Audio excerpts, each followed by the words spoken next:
श्रीमा श्री अरविंद यही श्री अरविंद पाठचक्र ऑनलाइन माध्यम योगदान करथिबा भाई आपा मान को नमस्कार।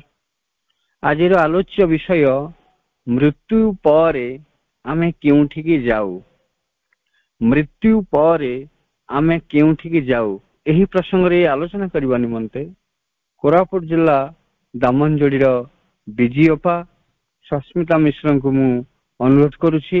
सस्मिता अपा तांकर वक्तव्य प्रदान करंतु।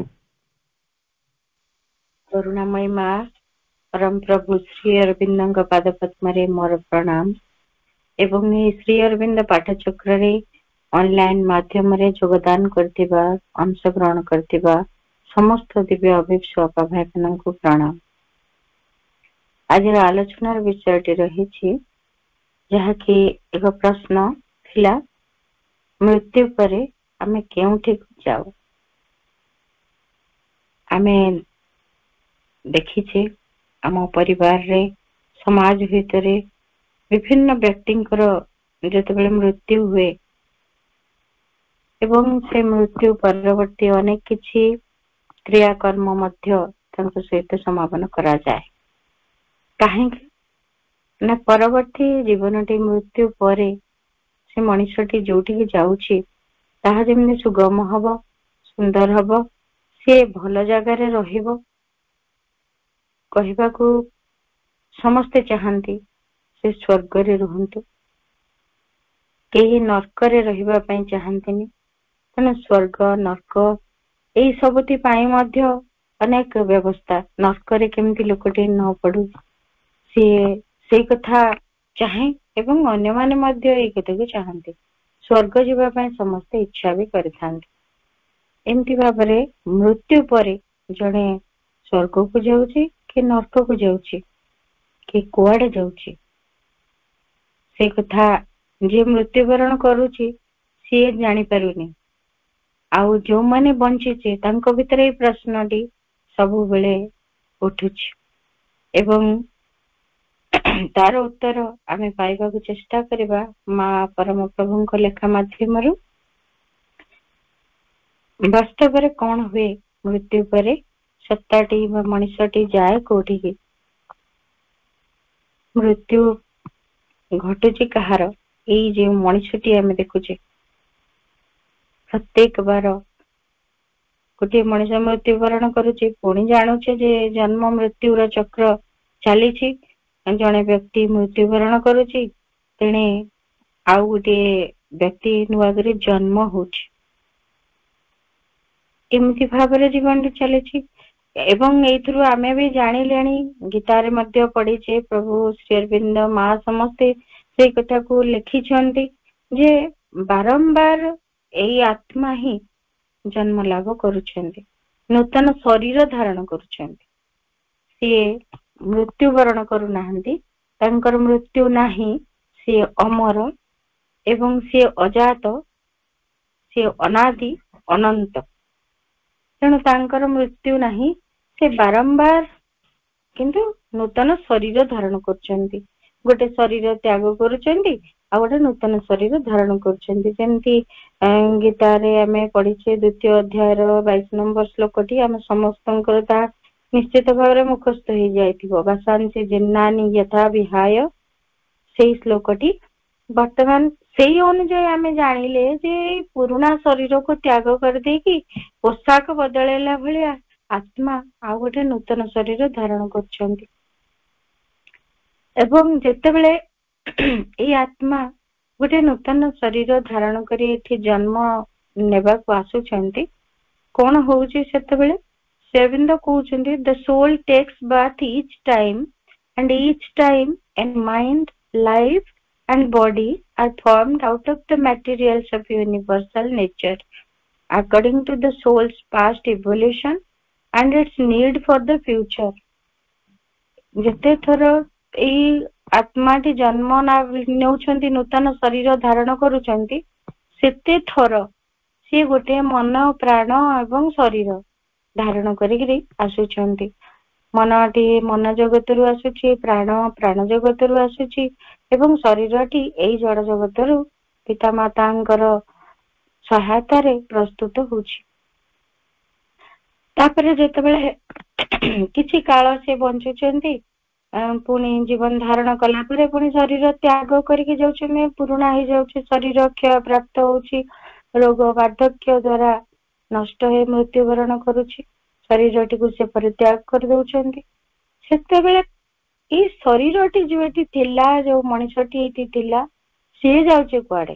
ଶରୀରଟି ତ ଏଠି ନଷ୍ଟ ହେଇଗଲା, ଆଉ ରହିଲେ କିଏ? ଏଇ ଯୋଉ ମନ ପ୍ରାଣ ଶରୀର ଅନ୍ତରାତ୍ମା ଟିକେ ରହିଲେ। ଶରୀର ଏଠି ଗଲା, ନଷ୍ଟ ହେଲା, ଆଉ ମନ ପ୍ରାଣ ଅନ୍ତରାତ୍ମା ଏମାନେ ତିନି ଜଣ କୋଉଠିକି ଯାଉଛନ୍ତି, କଣ ହଉଛି, ଆଉ ସେ କୋଉ ଜାଗାରେ ସମସ୍ତେ ରହୁଛନ୍ତି, ଯାହା ଫଳରେ ପୁନର୍ବାର ଯୋଉ ଭଳି ଶରୀରଟି ଗ୍ରହଣ କରୁଛନ୍ତି ଆତ୍ମା, ସେଇଥିରେ ସେଇ ଶରୀର ତ ଆସୁନାହିଁ, କିନ୍ତୁ ମନ ପ୍ରାଣ ଏଇଗୁଡିକ ସମାନ ରହୁଛନ୍ତି କି ନାହିଁ, ଏଇ ପ୍ରଶ୍ନ ବି ଆମ ଭିତରେ ଆସୁଛି। କଣ ହଉଛି? ଯୋଉ ଚାରୋଟି ଅଂଶ, ମୁଖ୍ୟ ଅଂଶ ରହିଛନ୍ତି, ତାର ଆହୁରି ଛୋଟ ଛୋଟ କ୍ଷୁଦ୍ରାତି କ୍ଷୁଦ୍ର ଅଂଶ ବି ରହିଛନ୍ତି, ଯେମିତି ମନର ଆହୁରି ସବ୍ ପାର୍ଟସ ବି ରହିଛନ୍ତି, ପ୍ରାଣର ବି ରହିଛନ୍ତି।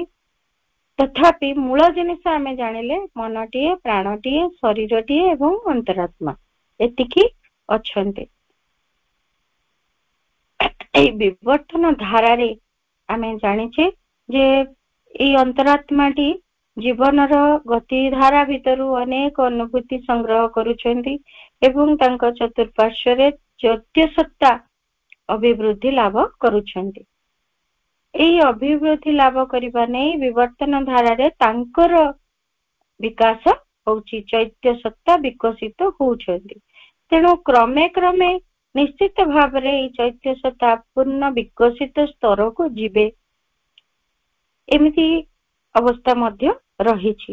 ତେଣୁ ପ୍ରତ୍ୟେକ ଜନ୍ମରେ ଅନେକ ଅନୁଭୂତି ସେ ଚାହାନ୍ତି, ତେଣୁ ଅନେକ ଅନୁଭୂତି ଅନୁଯାୟୀ ସେ ମନ ପ୍ରାଣ ଶରୀର ମଧ୍ୟ ଗ୍ରହଣ କରିଥାନ୍ତି। ଧରାଯାଉ ଏମିତି କିଛି ଏଇ ଜନ୍ମରେ ଯୋଉ ଯୋଉ ଅନୁଭୂତି ସବୁ ହେଲା, ତା ଭିତରୁ ସିଏ ସମସ୍ତ ସାରାଂଶ ଗୁଡିକୁ ସଜାଡି ରଖି ଚୈତ୍ୟ ସତ୍ତାଟି ଅନ୍ତରାତ୍ମାଙ୍କ ଚତୁଃପାର୍ଶ୍ବରେ ଅଭିବୃଦ୍ଧି ଲାଭ କଲା। ତାହେଲେ ଆର ଜନ୍ମକୁ ଆଉ ସେଇ ପ୍ରକାର ଅନୁଭୂତି ଛଡା କିଛି ନୂତନ ଅନୁଭୂତି ମଧ୍ୟ ସେଇ ଆତ୍ମା ଚାହାନ୍ତି, ତେଣୁ ତାର ଆବଶ୍ୟକତା ଅନୁଯାୟୀ ସିଏ ମନ ପ୍ରାଣ ଶରୀର ଧାରଣ କରି ଜନ୍ମ ବି ନିଅନ୍ତି। କିଛି ନୂତନ ନୂତନ ଅନୁଭୂତି ଗୁଡିକ, ଯୋଉଗୁଡିକ ଖାଲି ନୂତନ ଅନୁଭୂତି ନୁହେଁ, ଯୋଉଗୁଡିକ ଆଧ୍ୟାତ୍ମିକତାରେ ଭରପୁର ହେଇଥିବା ଅନୁଭୂତି, ତାହା ହିଁ ଚୈତ୍ୟ ସତ୍ତାଙ୍କର ଅଭିବୃଦ୍ଧି ଲାଗି ସହଯୋଗୀ ହୁଏ। ତେଣୁ ସେଇଗୁଡିକ ସେ ସଞ୍ଚୟ କରନ୍ତି ଏବଂ ସେଥିରେ ଅଭିବୃଦ୍ଧି ଲାଭ କରି ଜନ୍ମ ପରେ ଜନ୍ମ ସେ ଗତି କରୁଛନ୍ତି ବିବର୍ତ୍ତନ ଧାରାରେ, ବିକଶିତ ମଧ୍ୟ ହଉଛନ୍ତି ତାରି ଭିତରେ ଦେଇ। ତେଣୁ ଏଇ ସୋଲ ବାରମ୍ବାର ଯୋଉ ଜନ୍ମ ନଉଛନ୍ତି, ସେ କାହିଁକି ନଉଛନ୍ତି ନା ଏଇ ମନ ପ୍ରାଣ ଏବଂ ଶରୀର ଏ ସମସ୍ତଙ୍କୁ ସିଏ ନିଜେ ଯେପରି ଦିବ୍ୟ ତତ୍ଵ, ସେଇ ଦିବ୍ୟ ତତ୍ଵରେ ସେଗୁଡିକୁ ରୂପାନ୍ତରିତ କରିଦେବେ, ତାଙ୍କରି ପ୍ରଭାବରେ ସେଗୁଡିକ ରୂପାନ୍ତରିତ ହେବେ।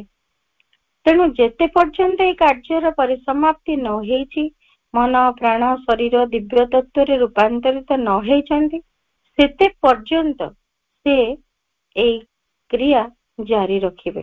ବାରମ୍ବାର ସିଏ ଜନ୍ମ ନଉଛନ୍ତି ଏବଂ ବାରମ୍ବାର ସେ ଏଇ ରୂପ ଗ୍ରହଣ କରି କିଛି ଅନୁଭୂତି ଲାଭ କରି କରି ଆଗକୁ ଚାଲିଛନ୍ତି। ଆଚ୍ଛା, ଏଇ ଅନୁଭୂତି ଭିତରେ ସିଏ ତ ସମ୍ପୂର୍ଣ୍ଣ ଭାବରେ ଗୋଟିଏ ଶରୀର ଧାରଣ କରି ଅନୁଭୂତି ତକ ଲାଭ କରନ୍ତେ ଏବଂ ସବୁ ଗୁଡିକୁ ରୂପାନ୍ତରିତ କରିବା ପାଇଁ ପ୍ରୟାସ କରିପାରନ୍ତି। କାହିଁକି ମୃତ୍ୟୁଟି ମଝିରେ ରହିଛି? ମୃତ୍ୟୁର ଆବଶ୍ୟକତା କଣ? ନ ମରିକି ଏ ଶରୀରଟି ରହିକି ମଧ୍ୟ ତ ଅନୁଭୂତି ଲାଭ କରାଯାଇ ପାରନ୍ତା, ଏଇ ପ୍ରଶ୍ନ ମଧ୍ୟ ଆମ ଭିତରେ ଆସିବ।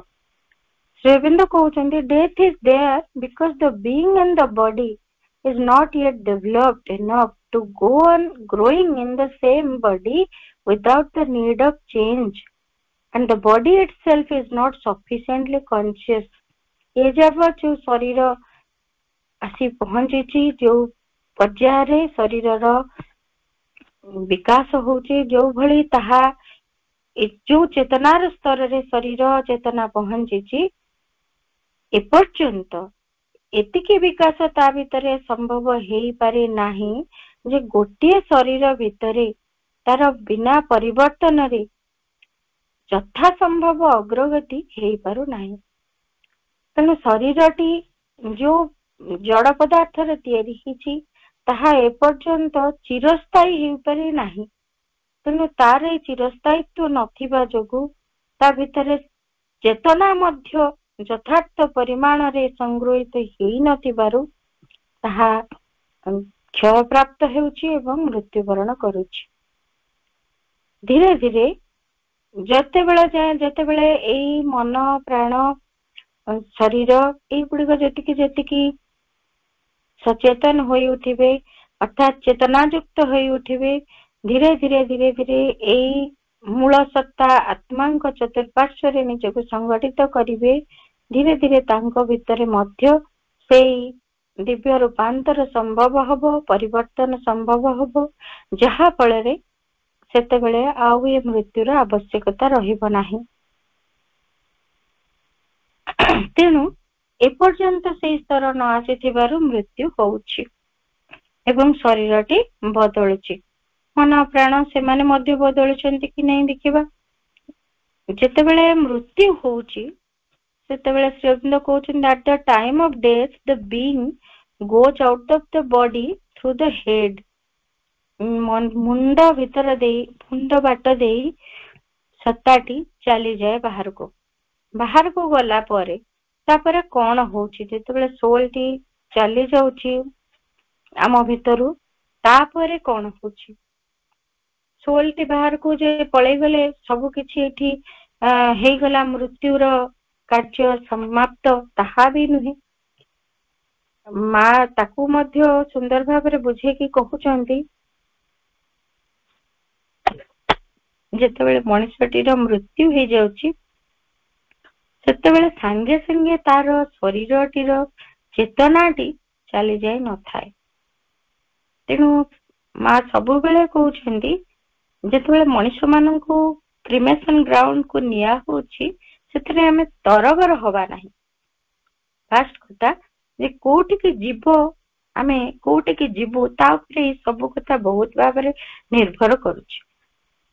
ପୂର୍ବରୁ ଯୋଉ ଚେତନା ତାହା ମଧ୍ୟ ଗୁରୁତ୍ୱପୂର୍ଣ୍ଣ ଏବଂ ମୃତ୍ୟୁ ପରବର୍ତ୍ତୀ ସମୟର କ୍ରିୟାକଳାପ ଗୁଡିକ ମଧ୍ୟ ବହୁତ ଗୁରୁତ୍ୱପୂର୍ଣ୍ଣ।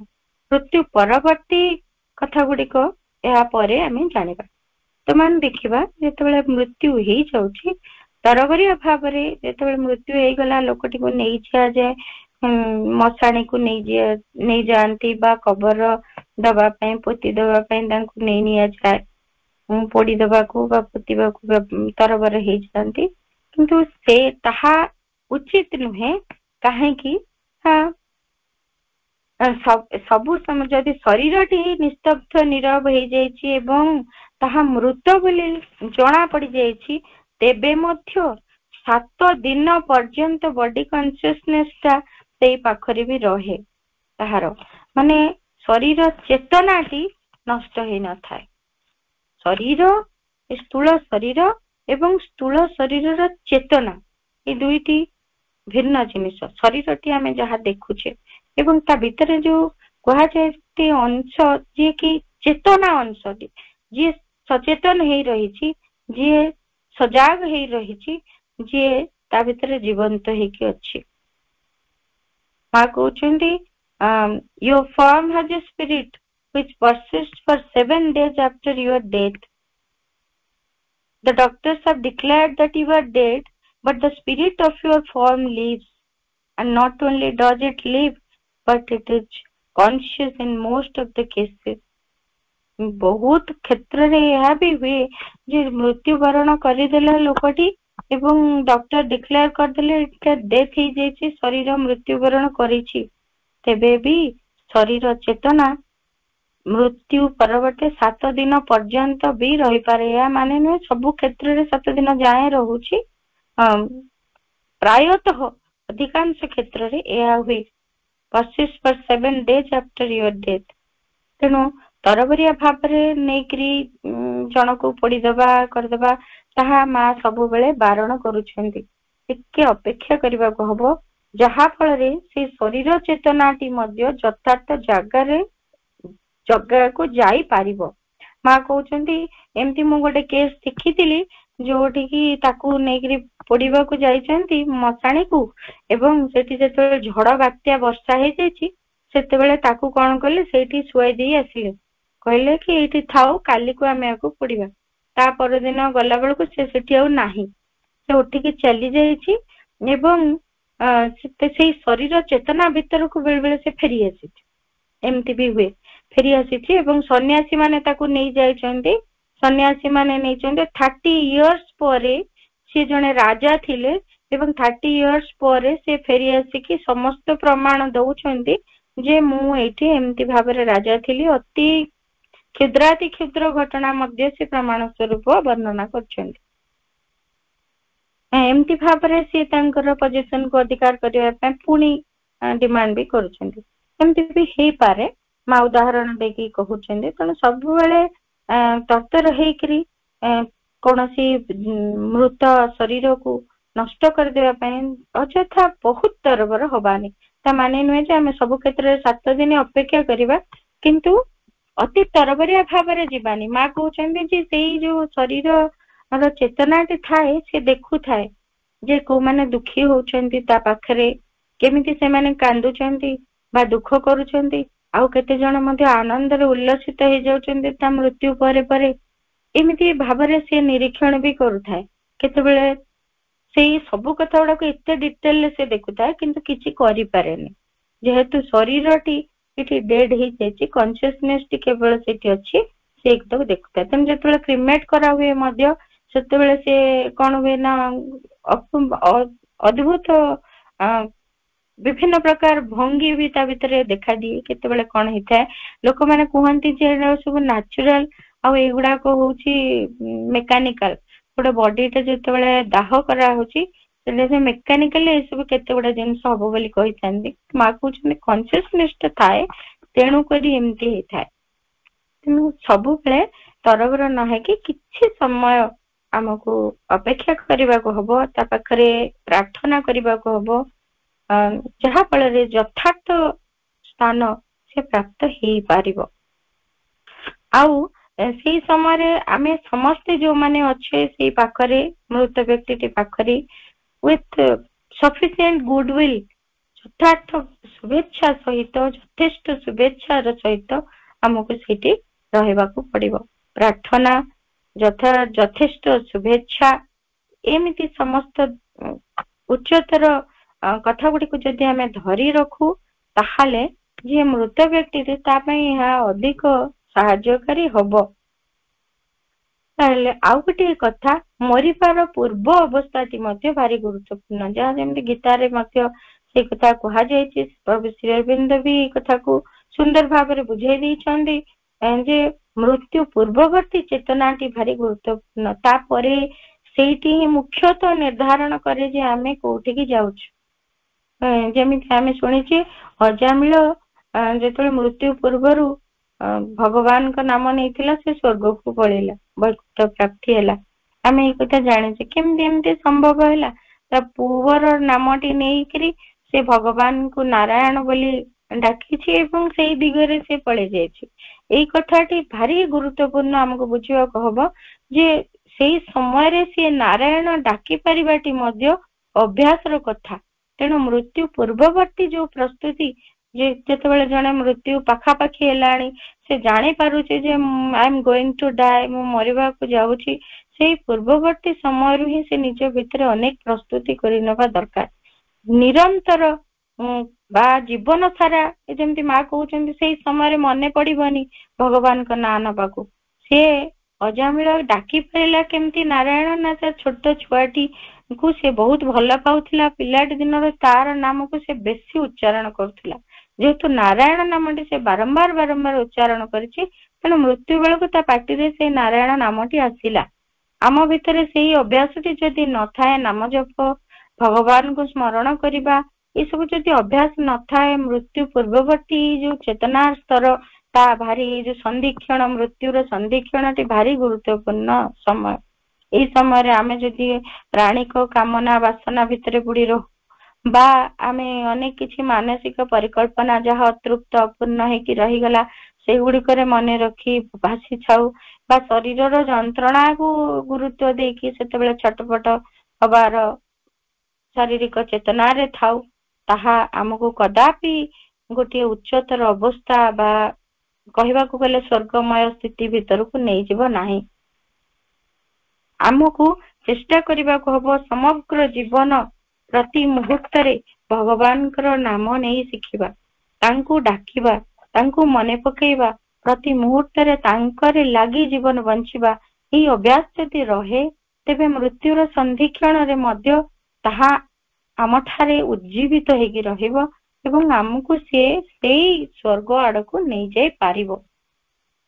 ସ୍ୱର୍ଗ ଚେତନା କଣ, ନର୍କ କଣ, ତାହା ବି ଆମେ ଜାଣିବା, କିନ୍ତୁ ଏବେ ଜାଣିଲେ ଯେ ଏଇ ସବୁ କଥା ଗୁଡିକ ମୃତ୍ୟୁ ପୂର୍ବବର୍ତ୍ତୀ ଅବସ୍ଥା, ମୃତ୍ୟୁର ଇମିଡିଏଟଲି ଆଫ୍ଟର ମୃତ୍ୟୁ, ଆଫ୍ଟର ଡେଥ କଣ କଣ ସବୁ ଜିନିଷ ଗୁଡାକ ହଉଛି।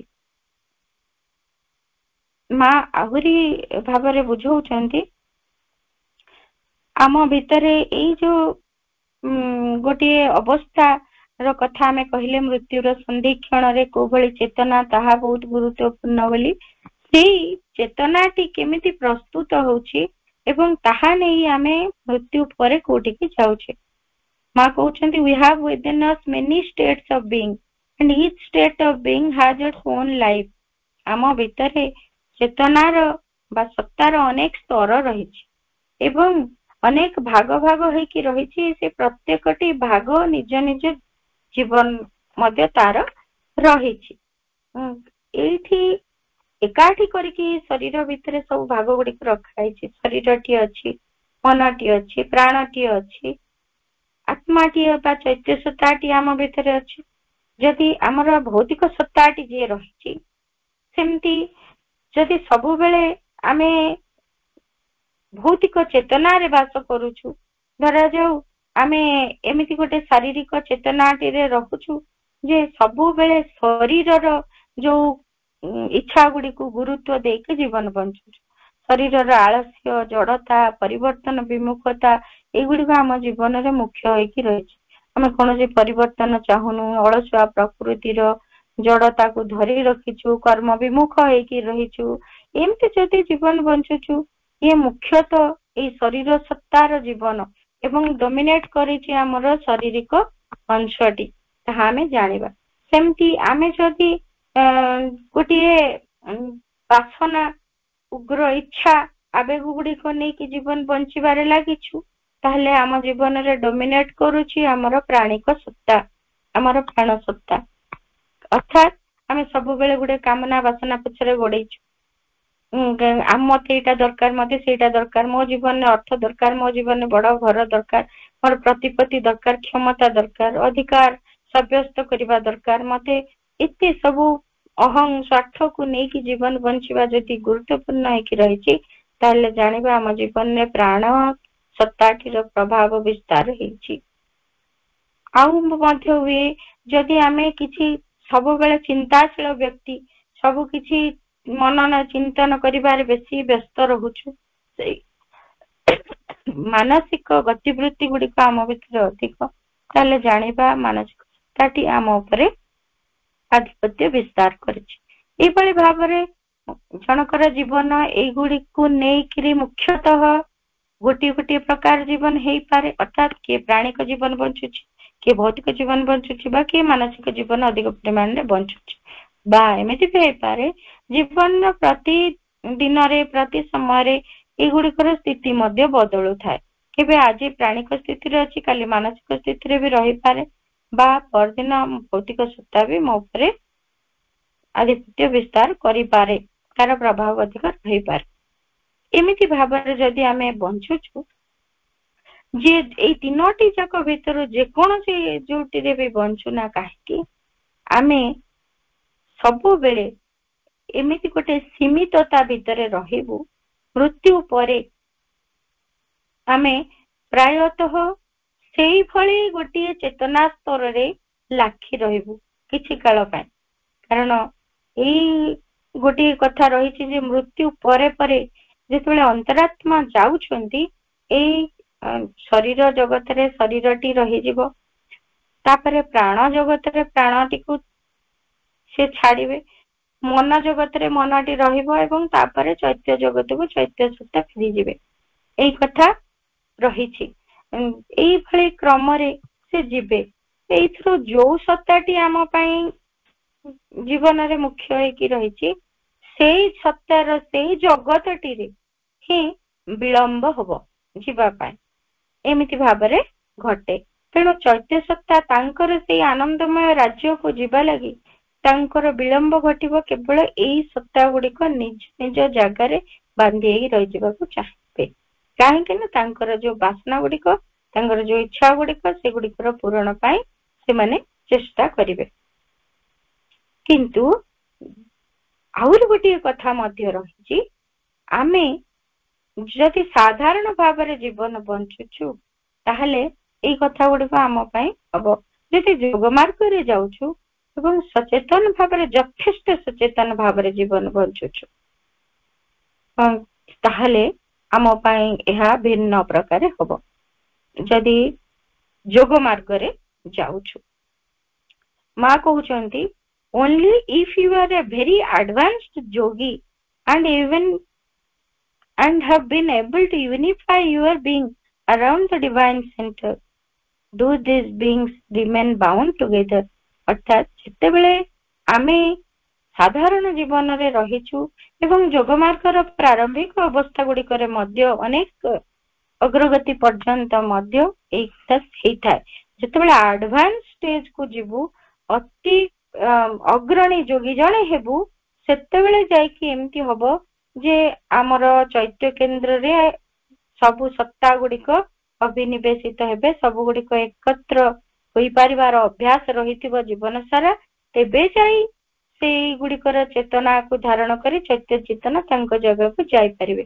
ନହେଲେ ଏଇ ସବୁ ଡିସ୍ପର୍ସ ହେଇଯିବେ, ସବୁ ଚୈତ୍ୟ ସତ୍ତାଠାରୁ ଭିନ୍ନ ହେବେ।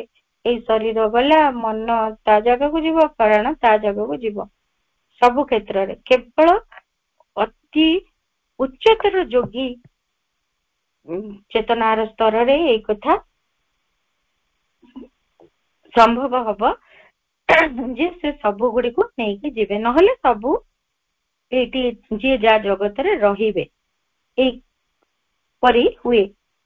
ତାହେଲେ ଆମେ ଯୋଗୀଟିର ଜୀବନରେ କାହିଁକି ଏମିତି ହଉଛି ଯେ ସିଏ ଚୈତ୍ୟ ଚେତନା ସହିତ ଅନ୍ୟ ସମସ୍ତ ସତ୍ତା ଗୁଡିକର ଚେତନାକୁ ନେଇଯାଇ ପାରିବେ ଏବଂ ସେଗୁଡିକ ତା ଅନୁଯାୟୀ ସଂଗଠିତ କରିବେ। ଏଣେ ଅନ୍ୟ ସମସ୍ତ ସ୍ତରରେ ଚୈତ୍ୟ ଚେତନା ତାଙ୍କର ଏକା ଯିବେ, ଏମାନେ ସବୁ ନିଜ ନିଜ ଜଗତକୁ ଯିବେ। ଏମିତି କାହିଁକି ହୁଏ ନା ଚୈତ୍ୟ ଚେତନା ଚତୁଃପାର୍ଶ୍ବରେ ଆମେ ଆମର ଜୀବନକୁ ସଂଗଠିତ କରିବା ଶିଖିନଥାଉ। ଆମର ମନ, ପ୍ରାଣ, ଶରୀର ଚୈତ୍ୟଙ୍କ ନିର୍ଦ୍ଦେଶରେ ଜୀବନ ବଞ୍ଚିବା ଶିଖିନଥାନ୍ତି। ତାଙ୍କରି ପରିଚାଳନାରେ ଚାଳିତ ହେବା ଅଭ୍ୟସ୍ତ ହେଇନଥାନ୍ତି। ତେଣୁକରି ଏମିତି ଘଟେ। ତେଣୁ ଚୈତ୍ୟ ଚେତନା ଠାରୁ ସେମାନେ ବିଚ୍ଛିନ୍ନ ହେଇଯାନ୍ତି, ଚୈତ୍ୟ ସହିତ ସମ୍ପର୍କିତ ହେଇପାରନ୍ତିନି। ସେଇଥିପାଇଁ ଯୋଗ ମାର୍ଗରେ ଯୋଉମାନେ ଆମେ ମାନେ ଯାଉଛୁ, ପରବର୍ତ୍ତୀ ସମୟରେ ଆମେ ଯଦି ଚୈତ୍ୟ ଚେତନା ସହିତ ଯୁକ୍ତ ହେଇକି ରହିବୁ,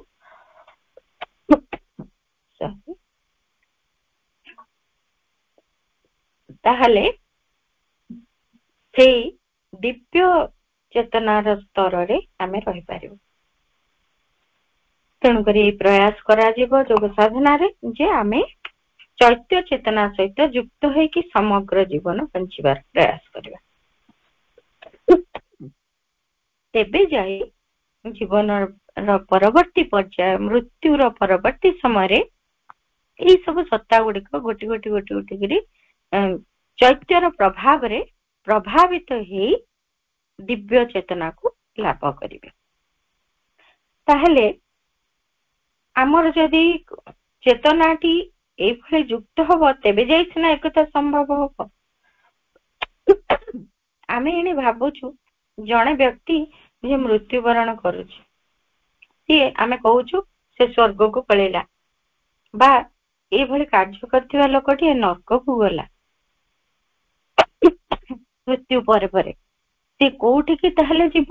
ଆମେ ତ ଜାଣିଲେ ଆମର ସତ୍ତାଟି ଏମିତି ଭାଗ ଭାଗ ହେଇଯାଉଛି, ଏକାଠି ରହୁନି। ଯଦି ସବୁ ଯାକ ଏକାଠି ହେବେ ତେବେ ସିନା ସ୍ୱର୍ଗକୁ ଗଲା ମଣିଷଟା କି ନର୍କକୁ ଗଲା ବୋଲି କହିବା। ତାହା ହେଇପାରେନି। ଯଦି ପ୍ରାଣ ଜଗତ ସହିତ ଏଇଠି ଯୋଡି ହେଇକି ରହିଲା ଆମ ପ୍ରାଣଟି, ଅର୍ଥାତ୍ ସିଏ ଆମେ ପ୍ରାଣିକ ଜୀବନଟି ଜୀବନ ସାରା ଯଦି ବଞ୍ଚିଲୁ, ତାହେଲେ ଆମର କଣ ହବ ନା ପ୍ରାଣିକ କେତେ ଗୁଡିଏ ଆସକ୍ତି, ଲୋଭ, କେତେ ଗୁଡିଏ ଏମିତି ନିମ୍ନ ପ୍ରକୃତି ପ୍ରାଣକୁ ନେଇକିରି ସିଏ କଣ କରିବ, ଯେତେବେଳେ ଶରୀରଟି ଏଇଠି ରହିଲା ଏବଂ ଆତ୍ମା ଯାଉଛନ୍ତି, ଚୈତ୍ୟ ସତ୍ତା ଯାଉଛନ୍ତି ଚୈତ୍ୟ ଜଗତ ଅଭିମୁଖେ, ପ୍ରାଣଟି ତା ପରବର୍ତ୍ତୀ ଜଗତ, ଏଇ ଜଡ ଜଗତର ନିକଟବର୍ତ୍ତୀ ଜଗତ ପ୍ରାଣ ଜଗତ।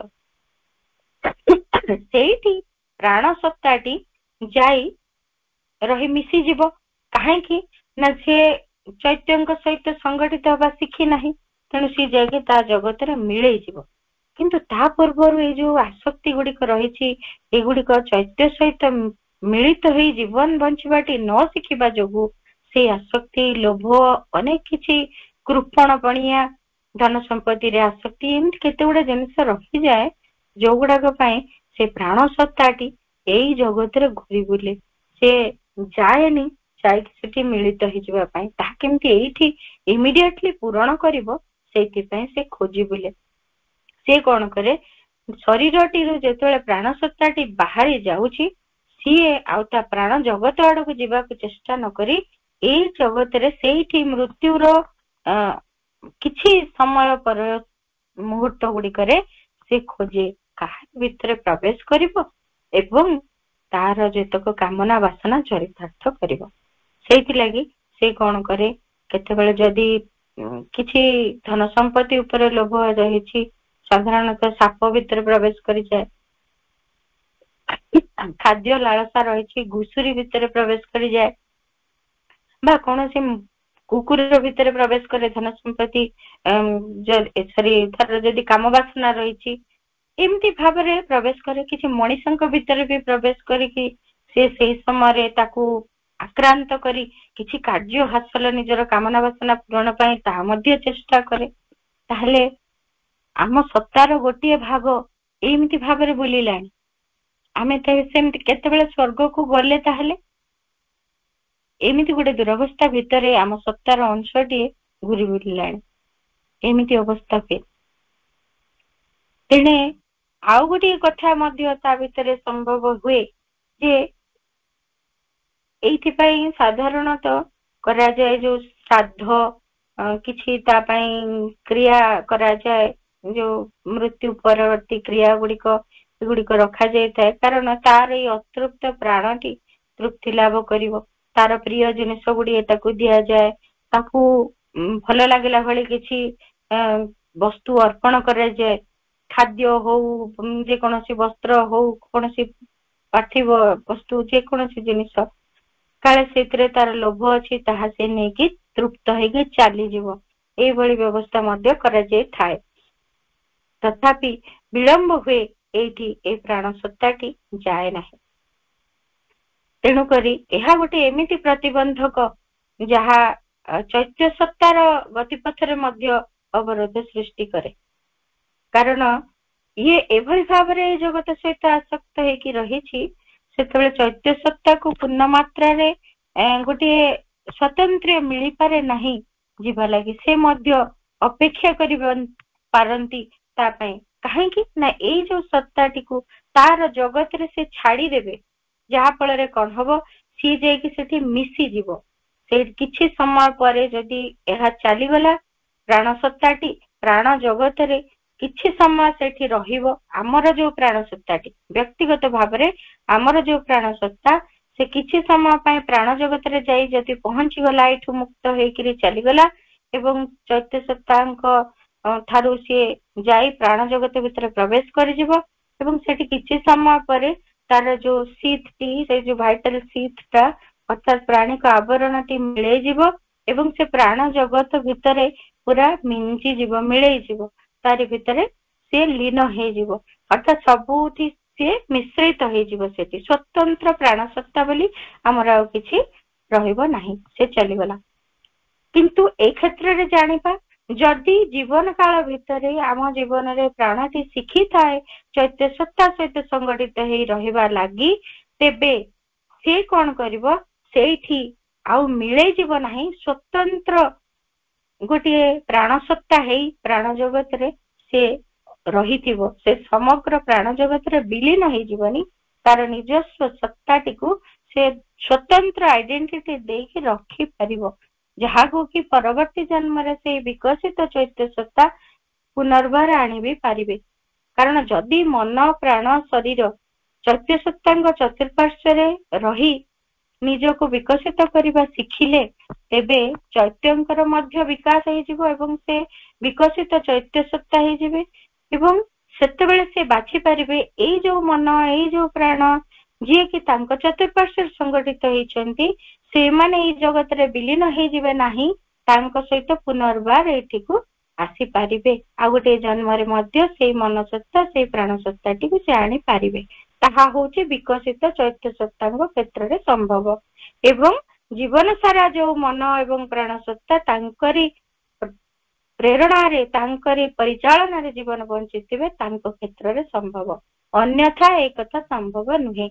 अन्यथा कौन हुए से प्राण सत्ता प्राण जगत रे विलीन हो जाए एवं मन सत्ता मध्य मन जगत रे जाई तापर विलीन हो जाए तापर चैत्य सत्ता जानती चैत्य जगत रे विश्राम करबा पाए से किछि समय तांकरी विश्राम समय रही था एवं ता भीतर से विश्राम करी से पुनर्बार जन्म नबा पाए निजको संगठित करंती कि भली भाबरे से कौन करिवे कौन नहीं तारी उपरे निजको एकाग्र करंती एई हला समग्र यात्रा पथ तेबे एहार भीतरे आमे जदि जीवनटी को चैत्य सत्ता सहित संगठित करिथिबा तेबे ही से चैत्य सत्तांक सहित आमर मन चेतना प्राण चेतना इवेन आमर शरीर चेतना भी चेतना रूप रे तांको सहित जाई परिबे सेई चैत्य जगत को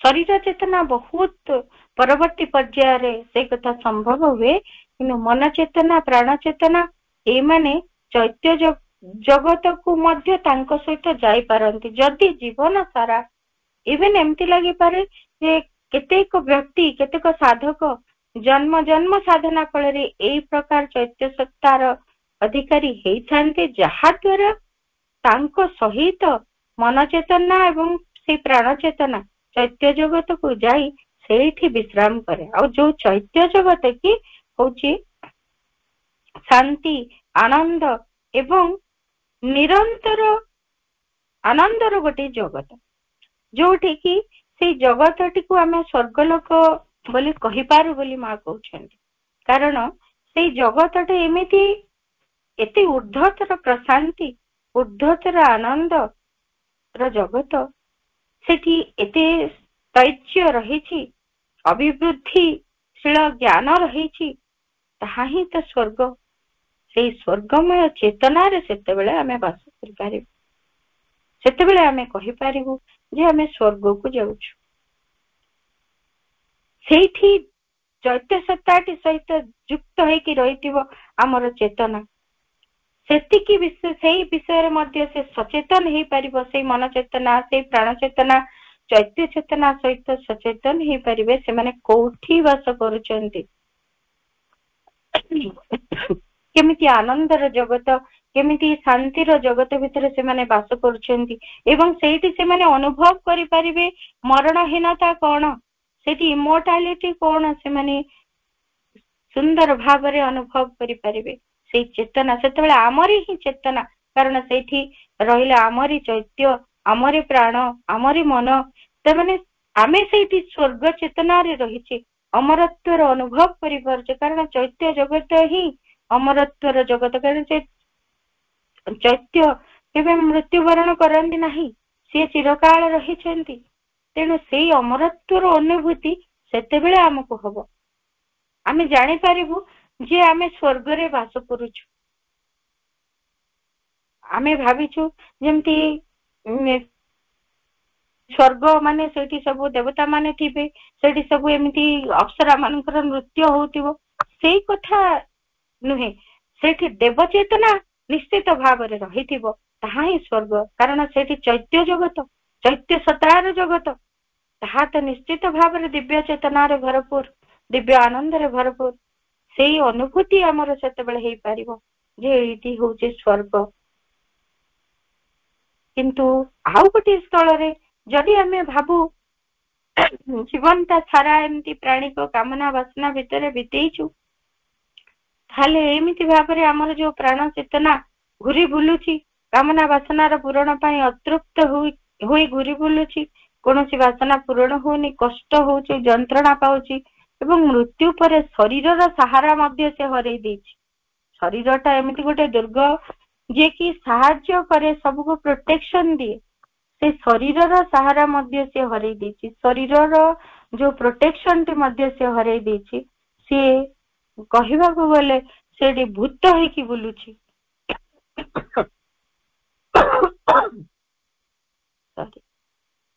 ସେ ଭୂତ ହେଇକି ବୁଲୁଛି, ତାକୁ କୌଣସି ଜାଗାରେ ଗୋଟେ ସୁରକ୍ଷା ମିଳୁନି।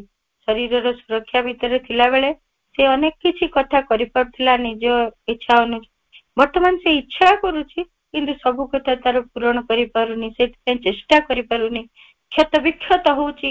ପ୍ରାଣ ଜଗତରେ ଭୟଙ୍କର ସତ୍ତା ଗୁଡିକ ଭିତରେ ସେଇଗୁଡିକ ଏମିତି ଭାବରେ ରହିଛନ୍ତି, ସେମାନେ ଯେମିତି ପରସ୍ପରକୁ କାମୁଡା କାମୁଡି ହଉଥାନ୍ତି, କ୍ଷତି ପହଞ୍ଚାନ୍ତି, ରକ୍ତାକ୍ତ ହେଇଯାଆନ୍ତି।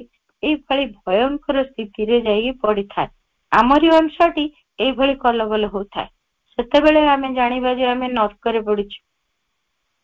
କାରଣ ନର୍କର ଯୋଉ ବର୍ଣ୍ଣନା, ତାହା ଏମିତି ତେଲ କଡେଇରେ ପଡିଥିବ, ସେଠି ଛାଣି ଦିଆଯିବ, ଗରମ ତେଲ କଡେଇରେ ପଡିଥିବ, କେତେବେଳେ ବରଫର ଭିତରେ ଆମକୁ ବୁଡେଇ ଦିଆଯିବ, ବରଫ ସାଗର ଭିତରେ, ବା ଆମକୁ ବହୁତ ବେତ୍ରାଘାତ କରାଯିବ, ଚାବୁକ ପ୍ରହାର କରାଯିବ, ଆମକୁ କଷ୍ଟ ଯନ୍ତ୍ରଣା ଦିଆଯିବ, ବହୁତ ପ୍ରକାର କଷ୍ଟ, କେତେ କଣ କଷ୍ଟର ଯେ ତାହା ବର୍ଣ୍ଣନା ବି କରିହବନି।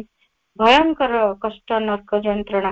ଏଇ ଯୋଉ ଆମରି ସତ୍ତାଟି, ପ୍ରାଣ ସତ୍ତାଟି ଏଇଭଳି ଭାବରେ ଘୁରି ବୁଲୁଛି, ଅତୃପ୍ତ ହେଇ, କିଛି କାମନା ବାସନା ତାର ପୂରଣ ହେଇପାରୁନି, ଭୟଙ୍କର ଅବସ୍ଥା ତାର, କ୍ଷତାକ୍ତ ହେଇ ବୁଲୁଛି। ତାହାର ଅବସ୍ଥା ନର୍କ ଠାରୁ କଣ କମ କି? ସେତେବେଳେ ଆମେ ହିଁ ନର୍କ ଯନ୍ତ୍ରଣା ଭୋଗୁଛୁ। କିଏ ନର୍କ ଯନ୍ତ୍ରଣା ଭୋଗୁଛି? ଆମରି ହିଁ ପ୍ରାଣ। ବା କୌଣସି ଜୀବ ଭିତରେ ପ୍ରବେଶ କରିଯାଇ ସିଏ ଅନେକ ବାସନା ଚରିତାର୍ଥ ପାଇଁ ଚେଷ୍ଟା କରୁଛି ଏବଂ କୋଉଠି ସାପ ହେଇକି ଧନ ସମ୍ପତ୍ତିକୁ ଜଗିଛି, ତାକୁ ମାଡ ମାରିକି କିଏ ନଷ୍ଟ କରିବାକୁ ବସିଲାଣି। ତାର ସେମିତି କୁକୁରଟିଏ କି ଘୁଷୁରୀଟିଏ କି କୌଣସି ମଣିଷ ଭିତରେ ଭୂତ ହେଇକି ବସି ତାର କାମନା ବାସନା ପୂରଣ କରିବାକୁ ଚାହୁଁଛି, ତାକୁ ଗୁଣିଆ ଆସିକି କେତେ ପ୍ରକାର ଦଣ୍ଡ ଯନ୍ତ୍ରଣା ଦେଲାଣି, କୋଉଠି କଣ୍ଟା ପିଟିଲାଣି, କଣ କଲାଣି, କେତେ କଷ୍ଟକର ଘଟଣା ତା ପଛକୁ ପଛ। ଏଇ ହିଁ ତ ନର୍କ। ତେଣୁ ମୃତ୍ୟୁ ପରେ ଆମେ କୋଉଠିକି ଯାଉଛୁ, ସ୍ୱର୍ଗକୁ ଯାଉଛୁ କି ନର୍କକୁ ଯାଉଛୁ, କୋଉଠି ରହୁଛୁ, ଏଇ କଥା ଆମେ ଜୀବନ କାଳ ଭିତରେ ନିର୍ଦ୍ଧାରଣ କରିପାରିବା। ଜୀବନ କାଳ ଭିତରେ ସେଥିପାଇଁ ପ୍ରଚେଷ୍ଟ ହେଇପାରିବା। ସମଗ୍ର ଜୀବନରେ ଆମ ପାଇଁ ସୁଯୋଗ ରଖାଯାଇଛି ଯେ ଆମେ ସଚେତନ ଭାବରେ ଜୀବନଟିକୁ ବଞ୍ଚିବା, ଯାହା ଫଳରେ ମୃତ୍ୟୁ ପରବର୍ତ୍ତୀ ଜୀବନଟି ଆମର ଦିବ୍ୟ ଚେତନାର ସାନ୍ନିଧ୍ୟ ଲାଭ କରିପାରିବ କି ଏମିତି ଗୋଟିଏ ନର୍କ ଯନ୍ତ୍ରଣା ଭୋଗୁଥିବ। ବାସ୍ତବରେ ଦେଖିବାକୁ ଗଲେ ସ୍ୱର୍ଗ ନର୍କ ଏମିତି କିଛି, ଏଗୁଡିକ ଚେତନାର ସ୍ତର, ଏମିତି ସ୍ୱତନ୍ତ୍ର ରାଜ୍ୟ, ସେଇ ଚେତନାର ସ୍ତର, କୋଉ ଚେତନାରେ ଆମେ ରହୁଛୁ। ଜୀବନ କାଳ ଭିତରେ ମଧ୍ୟ ଆମେ ଏମିତି ଅନେକ ନର୍କ ଯନ୍ତ୍ରଣା ଭୋଗୁଛୁ। ଆମେ ମାନେ ସମସ୍ତେ ଜାଣିଥିବା କିଭଳି କଷ୍ଟ ପାଉଛୁ କାମନା ବାସନା ଗୁଡିକୁ ଧରି ରଖିକିରି। ବା ଆମେ ଯଦି ଆତ୍ମାଙ୍କ ସହିତ ଜୀବନ ବଞ୍ଚିବାକୁ ଚେଷ୍ଟା କରିବୁ, ଚୈତ୍ୟ ସତ୍ତାଙ୍କ ସହିତ ଜୀବନ ବଞ୍ଚିବାକୁ ଚେଷ୍ଟା କରିବୁ, କିଭଳି ଆନନ୍ଦର ଅଧିକାରୀ ହେଇପାରୁଛୁ ଜୀବନ କାଳ ଭିତରେ ମଧ୍ୟ। ଜୀବନ କାଳ ଭିତରେ, ଜୀବନ ବାଦ ମଧ୍ୟ ଏଇ ସ୍ୱର୍ଗ ନର୍କ ଦୁଇଟି ଯାକ ଚେତନା ଆମ ପାଇଁ ରହିଛି। ଆମେ କୋଉଠିକି ଯିବୁ? ଆମ ଜୀବନଟି କୋଉଠିକି ଯିବ? ଆମେ ଆମ ସତ୍ତାକୁ ନେଇ କିଭଳି ଭାବରେ ସାମଗ୍ରିକ ଭାବରେ କୋଉ ଚେତନାରେ ରହିପାରିବୁ ତାହା ଆମେ ବି ପ୍ରସ୍ତୁତ କରିପାରିବା। ତେଣୁ ମୃତ୍ୟୁ ପରେ ଆମେ କୋଉଠିକି ଯାଉ, ଆମ ଭିତରେ ଯୋଉ ପ୍ରଶ୍ନ, ତାହା ଭିତରୁ ଆମେ ଏତିକି ବୁଝିପାରିବା, ଆମେ କଦାପି ମଧ୍ୟ ଜୀବନ କାଳରେ ଏମିତି ଜୀବନଟିଏ ବଞ୍ଚିବା ନାହିଁ ଯାହା ଫଳରେ ଆମେ ଜାଣିଥିବା ନର୍କରେ ଯାଇକି ପଡିବୁ, ବା ଆମେ ଏମିତି ଜୀବନଟିଏ ବଞ୍ଚିବାର ପ୍ରୟାସ କରିବା ଆମେ ସ୍ୱର୍ଗ ବୋଲି ଯାହାକୁ ଜାଣିଛୁ ସେଇ ଦିବ୍ୟ ରାଜ୍ୟରେ ଯାଇ ପ୍ରବେଶ କରିବୁ, ସେଇ ସାଇକିକ ଡୋମେନରେ ଯାଇକି ପହଞ୍ଚିବୁ, ସେଇ ଚୈତ୍ୟ ସତ୍ତାଙ୍କର ରାଜ୍ୟରେ ଯାଇ ପହଞ୍ଚି ପାରିବୁ। ତାହେଲେ ଆମ ଜୀବନ ସାର୍ଥକ ହବ, ନହେଲେ ଆମ ଜୀବନଟି ପୁରା ଏମିତି ନର୍କ ଯନ୍ତ୍ରଣାରେ ସଢୁଥିବ। ମୃତ୍ୟୁ ପରବର୍ତ୍ତୀ ଯୋଉ ଜୀବନ ଏମିତି ସ୍ତରରୁ ହିଁ ଆମର ଗତି ଆରମ୍ଭ ହେଇ ଫାଇନାଲି କୋଉଠିକି ଯାଉଛି ତାହା ଏଇଭଳି ଭାବରେ ନିର୍ଦ୍ଧାରିତ ହେଇଥାଏ। ମୃତ୍ୟୁର ସନ୍ଧିକ୍ଷଣଟି ସବୁବେଳେ ମା ପରମ ପ୍ରଭୁ ବହୁତ ଗୁରୁତ୍ୱ ଦେଇ କହିଛନ୍ତି, ସେଇ ସନ୍ଧିକ୍ଷଣଟି ବହୁତ ଗୁରୁତ୍ୱପୂର୍ଣ୍ଣ। ସେଇ ସମୟର ଚେତନାଟିକୁ ଆମକୁ ସଜାଡି ରଖିବାକୁ ହବ, ସେଇଟିକୁ ସଜାଡି ରଖିବା ପାଇଁ ଆମକୁ ସମଗ୍ର ଜୀବନକୁ ସଜାଡି ରଖିବାକୁ ପଡିବ। ସମଗ୍ର ଜୀବନଟି ଯଦି ସଜାଡି ନ ଦିଆଯାଏ, ସେଇ ଚୈତ୍ୟ କେନ୍ଦ୍ର ଚତୁଃପାର୍ଶ୍ଵରେ ସମଗ୍ର ସତ୍ତାକୁ ଯଦି ଏକାଗ୍ର କରି ଏକତ୍ରୀକରଣ କରି ନ ଦିଆଯାଏ, ମୃତ୍ୟୁ ପୂର୍ବରୁ ତାହା କେବେ ମଧ୍ୟ ସମ୍ଭବ ହବ ନାହିଁ। ଆମେ ଭାବିବା ଏଇ ଜୀବନଟି ଯାକ ଏମିତି କାଟୁଥିବା, ଆଉ ମରିବା ପୂର୍ବରୁ ତ ଅଜାମିଳ ନାମ ଜପ କରିଦେଲା ସେ ତରିଗଲା, ଆମେ ବି ତରିଯିବା, ସେମିତି ସମ୍ଭବ ନୁହେଁ। ଯେମିତି ଆସ୍ପୃହାଟି ଆମେ ଜୀବନ ସାରା ଯଦି ରଖିଥିବା, ସେଇ କ୍ରିଟିକାଲ ମୋମେଣ୍ଟରେ ଆମକୁ ସେଇ ଆସ୍ପୃହାଟି ମନେ ପଡିବ, ନହେଲେ କୌଣସି ସମୟରେ ତାହା ଆମ ଭିତରୁ ଏମିତି ଭାବରେ ଚାଲି ଯାଇଥିବ, ବିସ୍ମୃତ ହେଇଯାଇଥିବ, ଯେତେ ଚେଷ୍ଟା କଲେ ମନେ ପଡୁନଥିବ। ସେଇ ପ୍ରାଣୀଙ୍କ କଥା ଗୁଡିକ ମନେ ପଡୁଥିବ, ମୋର ପୁଅ ଝିଅ ଘର ଦ୍ୱାର ଧନ ସମ୍ପତ୍ତି କଥା ଭାବୁଥିବୁ, ବା ମୋର ଏତିକି ଏତିକି ଏଇ ସବୁ ଯୋଜନା ଥିଲା, ମୁଁ ଏହା ସବୁ କାର୍ଯ୍ୟ କରିଥାନ୍ତି, ସେଗୁଡିକ ଚିନ୍ତା କରୁଥିବୁ, ବା ଶରୀରର କେତେକ କଷ୍ଟ ଯନ୍ତ୍ରଣା କଥା ଭାବି ଭାବି ଆମେ ମୃତ୍ୟୁବରଣ କରିବୁ। ଯାହା ଫଳରେ ଆମେ ଏମିତି କେତେବେଳେ ପାର୍ଥିବ ଜଗତରେ ଘୁରି ବୁଲିଲୁଣି, କେତେବେଳେ ପ୍ରାଣୀଙ୍କ ଜଗତରେ ଘୁରି ବୁଲିଲୁଣି, କେତେବେଳେ ମାନସିକ ଜଗତରେ ମଧ୍ୟ ଆମେ ଘୁରି ବୁଲିଲୁଣି। ସ୍ୱତନ୍ତ୍ର ସତ୍ତା କରି ନିଜକୁ ଗଢିବା ତାହା ଆମ ଦ୍ୱାରା ସମ୍ଭବ ହଉନି। ସେଇ ଜଗତରେ ଯାଇକି ମିଳିମିଶି ଯିବା ତାହା ବି ସମ୍ଭବ ହଉନି। ଏଇ ଜଗତରେ ଅତୃପ୍ତ ହେଇକି ଘୁରି ବୁଲୁଛୁ, ଭାରି ଭୟଙ୍କର ନର୍କରେ ଯାଇକି ଆମେ ପଡୁଛୁ, ତାହା ହିଁ ନର୍କ ଯନ୍ତ୍ରଣା। ଏବଂ ଯଦି ଆମେ ଚୈତ୍ୟ ଚତୁଃପାର୍ଶ୍ଵରେ ନିଜକୁ ସଂଗଠିତ କରୁଛୁ, ମୃତ୍ୟୁ ପରେ ଆମେ ଯାଇକି ସ୍ୱର୍ଗରେ ନିଶ୍ଚିତ ଭାବରେ ବାସ କରିବୁ, ଯାହା କୁହାଯାଏ ସ୍ୱର୍ଗ। ମା ସେଇଥିପାଇଁ କହିଲେ, if you like to call that a paradise, it is all right, because in fact to the extent to which you are identified with your psychic being, you remain conscious of it, you are one with it, and it is immortal and goes to its immortal domain to enjoy a perfectly happy life and rest. If you like to call that paradise, call it paradise. ତାହା ସ୍ୱର୍ଗ। ତେଣୁ ସେଇ ଶାନ୍ତିମୟ ଦିବ୍ୟ ଜଗତରେ ଯଦି ବାସ କରିବାକୁ ଚାହୁଁ, ମୃତ୍ୟୁ ପରେ ଆମେ ସେଠିକି ଯିବାକୁ ଚାହୁଁ, ତାହେଲେ ଆମ ଜୀବନକୁ ପ୍ରତିଟି ମୁହୂର୍ତ୍ତରେ ସଂଗଠିତ କରିବା। କାହାର କଣ ହେଇଗଲା, ଛୋଟ ଛୋଟ କଥା ଗୁଡିକୁ ଧରି ଆମେ ଏତେ ବ୍ୟସ୍ତ ରହୁଛୁ, ଆମେ ଅନ୍ୟମାନଙ୍କର ଦୋଷ ଦୁର୍ବଳତାକୁ ଦେଖି ବୁଲୁଛୁ, ଅନ୍ୟମାନଙ୍କର ଉନ୍ନତି ଦେଖି ଈର୍ଷାପରାୟଣ ହଉଛୁ, ନିଜ ଭିତରେ ସେଇ ଅନ୍ତରାତ୍ମାଙ୍କ ପ୍ରତି କେବେ ଜାଗ୍ରତ ହବ? ଯଦି ଜାଗ୍ରତ ହେଇ ଉଠୁ, ତେବେ ଯାଇ ସ୍ୱର୍ଗ ପ୍ରାପ୍ତି ହବ। ଖାଲିରେ ଏମିତି ମନୀଷୀ ସାଧୁ ସନ୍ଥ ମାନେ ସ୍ୱର୍ଗ ପ୍ରାପ୍ତି କରିନାହାନ୍ତି, ସେମାନେ ଅନେକ ସାଧନା କରିଛନ୍ତି, ଯାହା ଫଳରେ ଯୋଉ କହୁଛୁ ଆମେ ଗୋଲକ, ବୈକୁଣ୍ଠ, ସ୍ୱର୍ଗ ଏସବୁ ସେମାନେ ପ୍ରାପ୍ତ ହେଇଛନ୍ତି, ସେଇ ସବୁ ଦିବ୍ୟ ଚେତନା।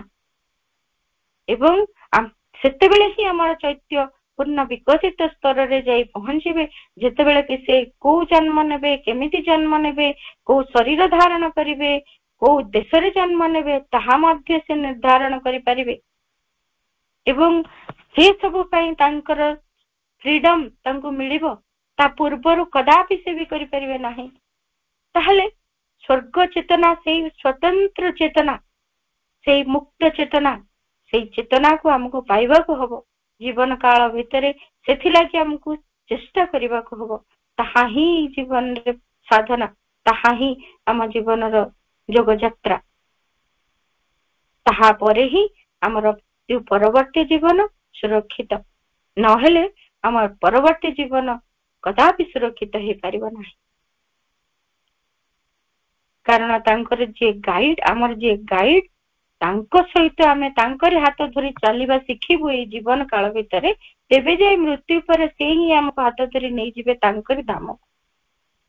ନହେଲେ ଆମେ ଅଧା ବାଟରେ ଅଧା ପନ୍ଥରେ ହେଇ ଘୁରି ବୁଲୁଥିବୁ।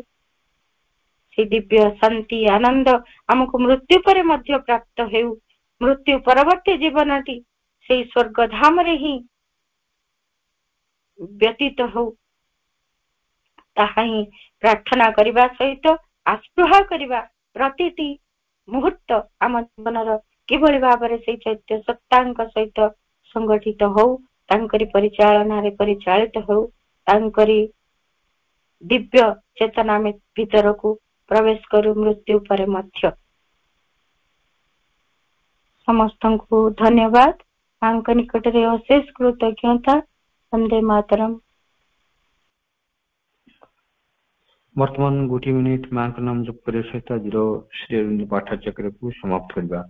ମା ମା ମା ମା ମା ମା ମା ମା ମା ମା ମା ମା ମା ମା ମା